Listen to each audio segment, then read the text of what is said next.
Boomer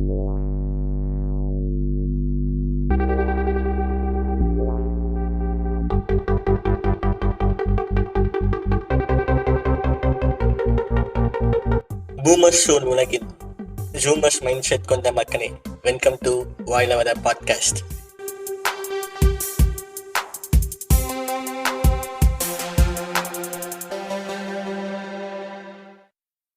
hello all, welcome to வாயிலவத podcast. நான் உங்கள் ப்ராலி. ஸோ எஸ், நான் ஆல்ரெடி ஃபேஸ் ரிவீல் பண்ணிட்டேன். ஸோ அஃபிஷியலாகவும் ஃபேஸ் ரிவீல் பண்ணிட்டேன், போஸ்ட்டாக போட்டிருக்கேன் வாயிலவதில். போய் பார்க்கலாம், பார்த்து தெரிஞ்சுக்கோங்க. அடுத்து என்னென்னா ஆக்சுவலி ஒரு சோலோ பாட்காஸ்ட் பண்ணலாம் அப்படின்னு சொல்லிட்டு ஒரு பிளான் தான் இந்த எபிசோடு. ரொம்ப நாளாக சோலோ பாட்காஸ்ட் பண்ணணும்னு ஆசையாக பண்ணலாம்னு இருந்தேன். பட் எப்போவுமே என்ன சொல்கிறதுனா முதல்ல கான்வர்சேஷனல் பாட்காஸ்ட்டு பண்ணுறது, ஒரு 2-3 பேர் 4 பேர் சேர்ந்து பண்ணுறதாவே ஒரு டிஸ்கஷன் பாட்காஸ்ட், கான்வர்சேஷன் பாட்காஸ்ட்டாகவே பண்ணி பழகிட்டதுனால எனக்கு சோலோ எடுக்கிறதுக்கு, சோலோ உட்காந்து பேசுகிறதுக்குன்னு சொல்லிட்டு மைண்டே பெருசாக வரலை. அது மட்டும் இல்லாமல் நான் ரொம்ப டிபெண்ட் ஆகிட்டேன். இவங்க வந்தால் தான் நான் எபிசோடு பண்ணணுன்ற மாதிரி ஆனதுனால எபிசோட்ஸ்லாம் ரொம்ப லேகாக பொறுமையாக மாதத்துக்கு 1 இல்லைனா 2 மாதத்துக்கு 1ன்ற மாதிரி ரொம்ப ஸ்லோவாகிட்டேன். ஸோ எஸ், இனிமேல் அப்பப்போ நல்ல சோலோ பாட்காஸ்ட்டும் ப்ளஸ் கான்வர்சேஷனல் பாட்காஸ்ட்டும் பிளான் பண்ணி ரெகுலராக போடலாம் அப்படின்னு சொல்லிட்டு இருக்கேன். சோலோ பாட்காஸ்ட் பண்ணுவேன், அது அப்படியே இருக்கட்டும். இப்போது ஒரு நெகிழ்ச்சியான தருணம் நடந்துச்சு. என்ன விஷயம்னா ஸ்பாட்டிஃபை கிரியேட்டர்ஸ் ஈவெண்ட் நடத்தினாங்க, சென்னையில் நடத்தினாங்க. ஸோ அதுக்கு ஒரு இன்வைட் எனக்கு வந்துருந்துச்சு. அந்த ஃபார்ம்லாம் ஃபில் பண்ணிவிட்டு அந்த இன்வைட் எனக்கு லாஸ்ட் டைமில் தான் வந்துச்சு. ஏன்னா சபரி அவனுக்கும் கடைசி நேரத்தில் தான் வந்துச்சு. எங்கேருந்தோ அவன் எனக்கு அனுப்பி நாங்கள் 2 பேரும் லாஸ்ட் டைம் ஃபில் பண்ணிவிட்டு வெயிட் பண்ணிட்டு இருந்தோம் வருமானு சொல்லிட்டு. எஸ், அதுக்கப்புறம் எங்கேன்னு சொல்லிட்டு லொக்கேஷன் அட்ரஸ்லாம் வந்துச்சு, போயிட்டு அட்டென்ட் பண்ணோம். இது ஒரு வீக் டேஸில் வந்துச்சு, விச் வாஸ் அரௌண்ட் ஆஃப்டர்நூன் டைமில் வந்துச்சு. எப்படியோ எனக்கு ஆஃப்டர்நூன் டைமில் வந்துச்சு. அது ஆஃப்டர்நூன் டைம் தான் நடக்குதுன்னே சொல்லிட்டு மறந்துட்டான் ஃபஸ்ட்டு சபரி. அதுக்கப்புறம் அவனுக்கு ஞாபகம் அவன் லேட்டாக கிளம்பி அவன் எனக்கு இன்ஃபார்ம் பண்ணுறதுக்குள்ளே ஒரு 1 hour போயிடுச்சு. அவன் இன்ஃபார்ம் பண்ணி நான் திருப்பி அந்த லொக்கேஷன் போகிறதுக்கு ஒரு 1/2 hour ஆயிடுச்சு. ஸோ நாங்கள் போகும்போதுமே ஈவெண்ட், அதாவது ஈவெண்ட்டில் என்ன சொல்கிறது, மெயின் பார்ட் சொன்னாங்க. சும்மா என்ன சொல்கிறது, ஸ்டேஜ் மேலே உட்காந்து பேசிக்கிட்டு இருந்தாங்க. நம்ம சவுத் இந்தியா சைடில் இருக்க ஃபேமஸ் பாட்காஸ்டர்ஸ், இப்போது SVK நம்பர் 1 அவங்களாம்.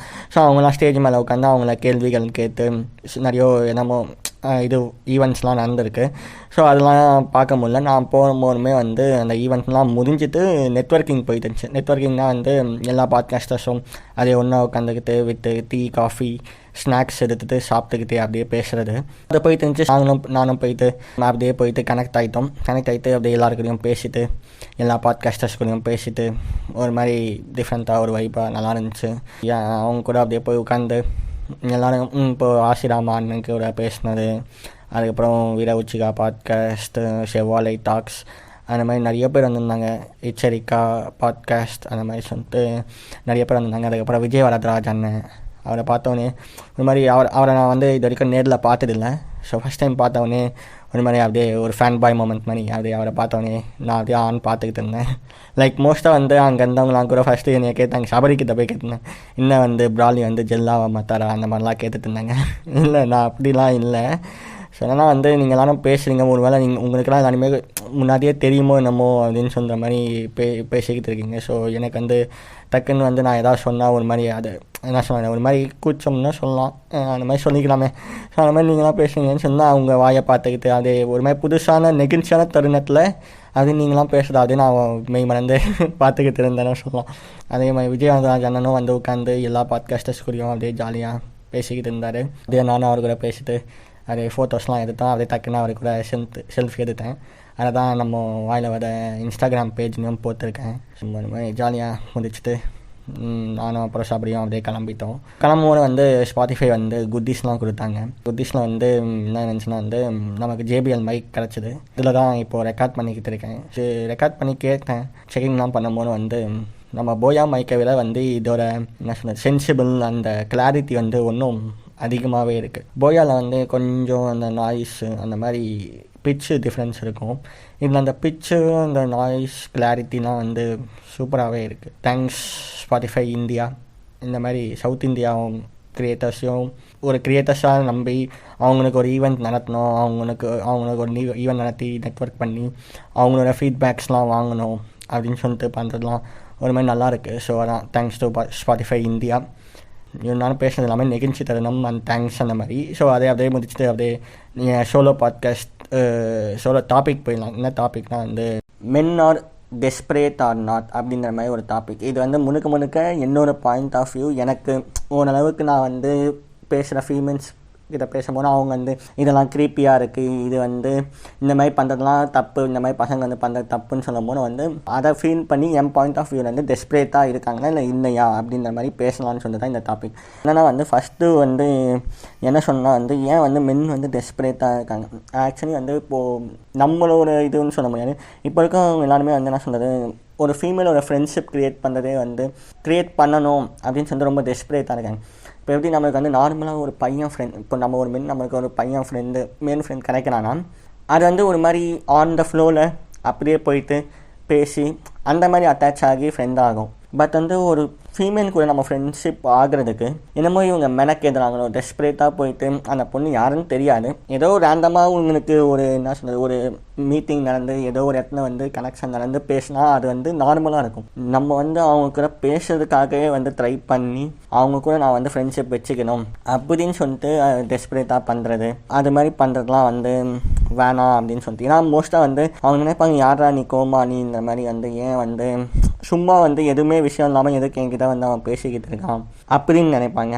அடுத்த இது வந்து என்னென்னா வந்து மோஸ்ட்டாக பசங்களுக்குள்ள வந்து இது வந்து நான் சொல்ல ஒரு ஹார்மோனல் விஷயம்னு சொல்லலாம். பட் எப்பவுமே எப்படி வந்து ஃபால் இன் லவ், அதாவது வந்து பசங்க வந்து லவ் வரணும், லவ் நான் பண்ணணும் அப்படின்றது வந்து நார்மலாக நடக்குது. இப்போ எப்படின்னா வந்து ஹார்மோனலாக வந்து நம்மளுக்கு அந்த லவ் ஃபீலிங்ஸ் வரதெல்லாம் வந்து வாஸ்ட்டு வந்தான். பட் வந்து இப்போ இருக்க பசங்களாம் வந்து அவங்களுக்கு வந்து அந்த மெச்சூர் ஐடியா இருக்குது. பசங்களாம் இன்னும் சேர்த்து தான் சொல்கிறேன். இப்போ நம்மலாம் வந்து இந்த மெச்சூர் ஐடியா இருக்கும். பட் என்னென்னா வந்து இருந்தாலும் வந்து நமக்கு ஒரு லவ் இல்லையே, எனக்கு ஒரு தோனி இல்லையே, நானும் வந்து ரொமான்டிசைசிங்காக பேசுகிறதுக்கு, நானும் வந்து காதல் வாழ்க்கையில் ஈடுபட எனக்கும் வாய்ப்பு வேணுமே, அது வந்து ஏன் வந்து எனக்கு கிடைக்கலன்னு சொல்லிட்டு டெஸ்பரேட்டாக வந்து லவ் கிடைக்குமான்னு தேடிக்கிட்டே இருக்கிறது வந்து ஒரு மாதிரி தப்பாக தெரியுது. என்னென்னா வந்து நம்ம வந்து என்ன பண்ணுறோம், அதுக்காக வந்து க்ரீப்பியாக போயிட்டு யாருன்னு, அதாவது ரொம்ப ஃப்ரெண்ட்ஷிப்பே இருக்காது. லைட்டாக வந்து இப்போ என்னென்னா அவங்க வந்து ஒரு ஹாய் பாய் கேட்டகிரியில் வச்சுருப்பாங்க நம்மளை. ஸோ அவங்ககிட்ட போயிட்டு நம்ம வந்து திடீர்னு வந்து அவங்க கூட போய் பேசுகிறது, அவங்ககிட்ட போய் திடீர்னு நம்ம ரொம்ப நாள் பழகின ஃப்ரெண்டு மாதிரி வந்து நீங்கள் சாப்பிடுங்க, ஏன் சாப்பிடாமல் இருக்கீங்க அப்படி இப்படின்லாம் சொல்லிட்டு பேசுகிறது, ஏன் அப்படின்னு சொல்லிட்டு அவங்க கண்டிஷன்ஸுக்கு வந்து நீங்கள் வந்து பார்த்துக்கோங்கன்ற மாதிரி அட்வைஸ் பண்ணுறது, இதெல்லாம் வந்து ஒரு மாதிரி க்ரீப்பியாக அப்படியே வந்து அவங்க உனக்கு ஏதாவது தெரியலையா என்கிட்ட வந்து சொல்லு அப்படின்னு சொல்லிட்டு சான்சஸ்க்காக காத்துக்கிட்டே இருக்குது.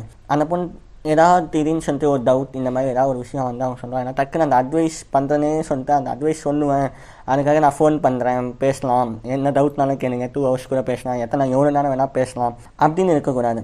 அவங்க நம்மக்கிட்ட ஃபோன் பண்ணி கேட்டால் ஓகே, அவங்களுக்கு அட்வைஸ் பண்ணணுன்றதுக்காக அவங்கள நமக்கு ஃபோன் பண்ண சொல்கிறது அந்த மாதிரிலாம் வந்து பண்ண வேணாம். சரி, இது வந்து ஓரளவுக்கு வந்து எப்படின்னா 50-50 மாதிரி இருக்கும். சம்டைம்ஸ் வந்து நம்ம உங்களுக்கு தெரியும் அவங்க மேலே கேர் இருக்குது, அதனால நான் வந்து பண்ண சொன்னேன் அப்படின்னா நீங்கள் சொல்லுவீங்க. அதனால் இது வந்து 50-50 கேஸ். சம்டைம்ஸ் அவங்களும் வந்து ஓகே உங்களுக்கு சரி வந்து அட்வைஸ் கேட்கலான்னு சொல்லிட்டு ஃபோன் பண்ணுவாங்க. நீங்கள் வந்து அந்த அட்வைஸ் கேட்காங்க, அவங்க வந்து ஏன் எல்லாரையும் விட்டுட்டு என்கிட்ட வந்து கேட்குறாங்க, இது லவ் தானே ஜெஸ்ஸி அந்த மாதிரியும் பண்ணக்கூடாது. இது வந்து 50-50 ஆப்பர்ச்சுனிட்டினால இவங்க சம்டைம்ஸ் கொடுக்கலாம் அந்த மாதிரி. இது 50-50 ஆப்பர்ச்சுனிட்டி. இன்னொன்று வந்து எது வந்து முக்கியமாக ரொம்ப டெஸ்பரேட்டாக ஏன் இப்படி டெஸ்பரேட்டாக இருக்கா அப்படின்ற மாதிரி எங்கே இருக்கோன்னா வந்து நம்ம வந்து trying to be popular in girls side. அதாவது நம்ம பசங்களுக்கு வந்து தெரியும், என்ன அந்த பிரபுதேவாவும் வடிவேலும் ஒரு படத்தில் நடிச்சிருப்பாங்க, நம்ம சிங் இந்த ரைன்னு சொல்லிட்டு பாடிக்கிட்டு இருப்பாங்க. அவர் வந்து அப்போ சொல்லிக்கிட்டு இருப்பாங்க, ஆஃப்டர் ஆல் 20 crores அதுக்கு என் கண்ணை அழுதுகிட்டு இருக்கான், எனக்கு அந்த 20 crores டிப்ஸ் கொடுக்குற மாதிரி அப்படின்னு சொல்லிட்டு ஒரு பொண்ணு முன்னாடி வந்து அவர் வந்து கெத்து மெயின்டைன் பண்ணியிருப்பார். பிரபுதேவா வந்து ஐ நோ அப்படின்னு சொல்லிட்டு போவார்னா. ஸோ அந்த மாதிரி கான்செப்ட் தான். இன்னொரு விஷயம் என்ன அப்படின்னு சொல்லிட்டு நம்மளுக்கு தெரியும். ஆனால் பொண்ணுங்க கிட்ட போயிட்டு கொஞ்சம் பில்டப்பாக பேசுறது, அதாவது பில்டப்பாக பேசணும், இவங்க விஷயத்த சொல்லாமல் இருக்கலாம், அது வந்து அவங்க கேட்கும் போதும் அந்த சான்சஸ் கிடைக்கும் போது சொல்லிக்கலாம். பட் பாப்புலராக நான் இருக்கணும் அப்படின்றதுக்காகவே அவங்கக்கிட்ட போயிட்டு நேற்று போய் ஜிம்மில் ஒர்க் அவுட் பண்ண ஒரு 2 hours ஒர்க் அவுட் பண்ண எல்லா இடத்துலையும் அப்படியே கிராம்பாக இருக்குது.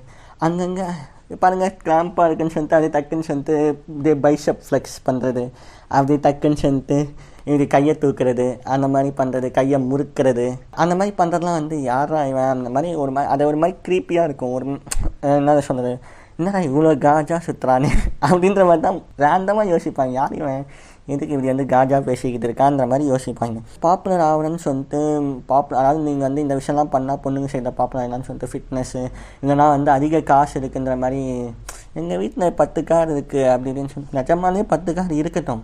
அதை வந்து ஷோ ஆஃப் பண்ணுறது வந்து வேறு மாதிரியான விஷயங்கள் இருக்குது. ஷோ ஆஃப் பண்ணி இந்த மாதிரி ஷோ ஆஃப் வந்து வாயில் சொல்லி பண்ண வேணாம், ஆக்ஷன்ஸ் தான் பேசணும். நம்மளோட ஆக்ஷன்ஸ் தான் வந்து பெருசாக இருக்கணுமே தவிர போயிட்டு வாயிலே உதார குத்துன்னு வாயிலே வர சுடக்கூடாதுல இப்படி சொல்லுவாங்க. இப்போது பொண்ணுங்க கூட ஃப்ரெண்ட்ஸாக இருப்பாங்க, மோஸ்ட்டாக ஃப்ரெண்ட்ஸாக இருக்குவாங்க. சம்டைம்ஸ் வந்து ஏதோ ஒரு பொண்ணு வந்து சம்டைம்ஸ் நம்மளை நம்பி வந்து ஏதோ ஒரு சமயத்தில் வந்து மாற்றிக்கும். அதனால் சொல்கிறது நான் இவனை லவ் பண்ணுறேன் அந்த மாதிரி அந்த பொண்ணு ஏதாவது சைட் அடிக்கும் போது ஏதோ ஒரு பையன் அந்த மாதிரி மாற்றிப்போம். அப்போ அந்த பொண்ணுக்கிட்ட போயிட்டு நான் வந்து லவ் குரு மாதிரி உங்களுக்கு வந்து லவ்வுக்கு என்ன பண்ணணும்லாம் நான் சொல்கிறேன் அப்படின்னு சொல்லிட்டு நான் வந்து உனக்கு அட்வைஸ் கொடுக்குறேன், லவ் எப்படி செட் பண்ண. அதுவும் பண்ண தேவை. ஏன்னா ஃபீமேல் சைட் ஆஃப் லவ் வந்து டிஃப்ரெண்ட்டாக இருக்கும், மென் சைட் ஆஃப் லவ் வந்து டிஃப்ரெண்ட்டாக இருக்கும். நம்ம வந்து லவ் 2 பேர் சேர்ந்து இருக்கிறதுக்கு வேணால் ஐடியா சொல்லலாம். பட் ஆக்சுவலி வந்து ஒரு 2 பேர் லவ் பண்ணுறாங்கன்னா அவங்க ஆக்சுவலாக வந்து மற்றவங்க சொல்கிற ஐடியாஸை வந்து பெருசாக எடுத்துக்கவே கூடாது. உனக்கு என்ன தோணுதோ, மியூச்சுவலாக உங்கள் 2 பேருக்கு என்ன தோணுதோ, உங்களுக்கு என்ன பிடிக்கும், அவங்களுக்கு வந்து எப்படி இது பண்ணலாம் பேசலாம்னு சொல்லிட்டு உங்களுக்கு தான் தெரியும். அவங்க மற்றவங்க சொன்னது வந்து சம்டைம்ஸ் நம்ம கரெக்டாக இருக்கும்னு நினச்சி போய் பண்ணுவீங்க, அது அவங்களுக்கு பிடிக்காது. அப்போ ஒரு மாதிரி என்னடா இவன் அப்படின்ற மாதிரி நம்ம நிற்போம்.